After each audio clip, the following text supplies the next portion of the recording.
రండి ఇప్పుడు కాదు ఏం అడగాలి అడగండి, ఎందుకంటే చెప్పాల్సిన బాధ్యత ఉంది అంతేగా. చెప్పండి వేసిన డైలాగ్ని.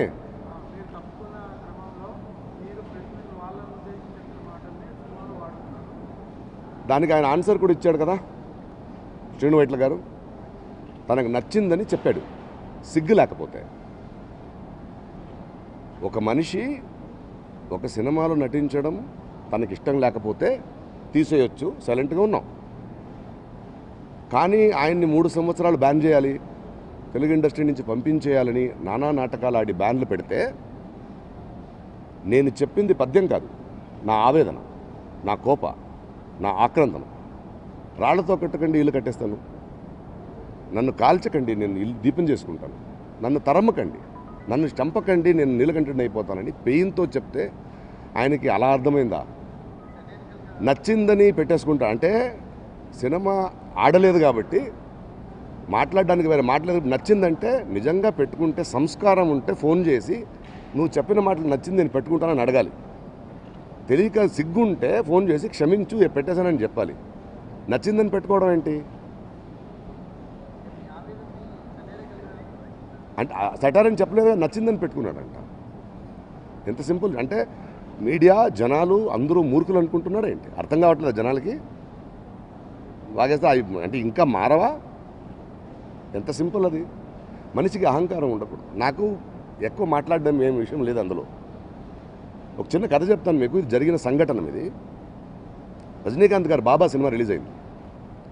చెన్నైలో ఒక నైట్ 12:30కి నా కారులో వెళ్తుంటే ఒక పోలియో వచ్చిన ఒక మనిషి ట్రైసైకిల్లో ఏడుస్తూ వెళ్తున్నాడు.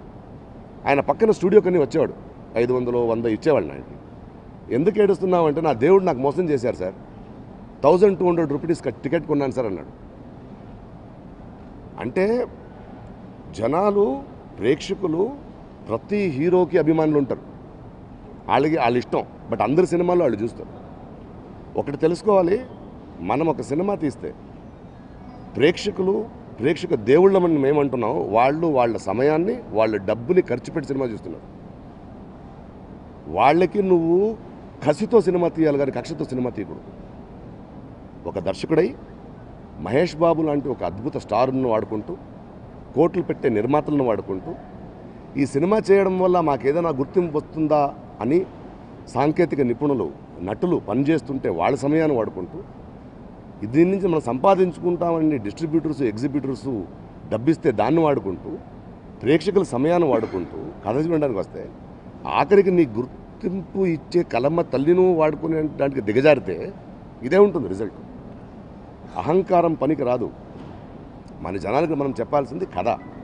It is a team effort. నేనే అని కాదు, నీ సినిమాలో ఒక నటుడు నిర్మంటే తీసేస్తావా, పంపించేస్తావా? ఎందుకు వచ్చింది ఈ అహంకారం? ప్రేక్షకులు ఎంతమందిని చూడలేదు.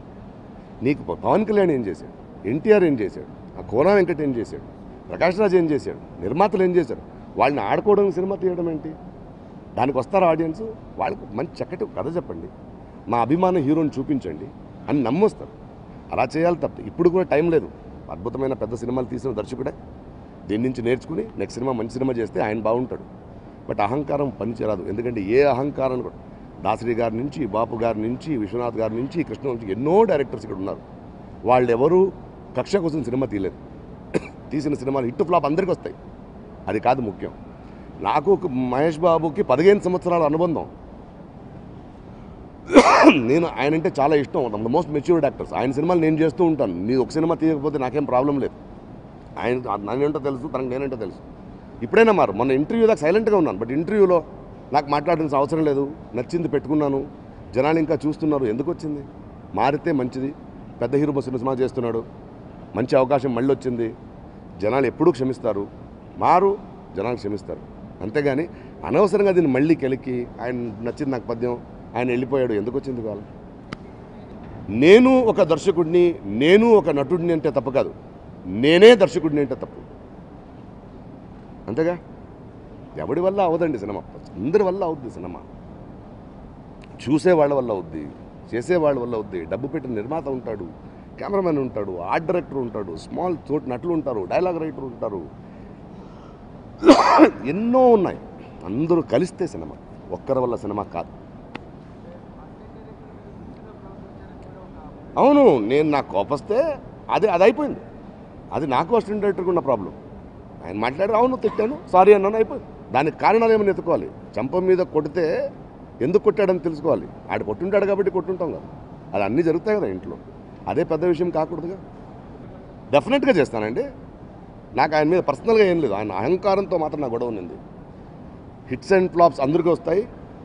ఆగడు లాంటి అది దూకుడు లాంటి సినిమా చేసిన వాళ్ళే మనం. చేయని మంచి సబ్జెక్ట్ ఎందుకు చేయకూడదు? అందుకే కదా ఉన్నాం ఇక్కడ, కలిసి ఉండాలి కదా. అందులో ఏముంది చచ్చా.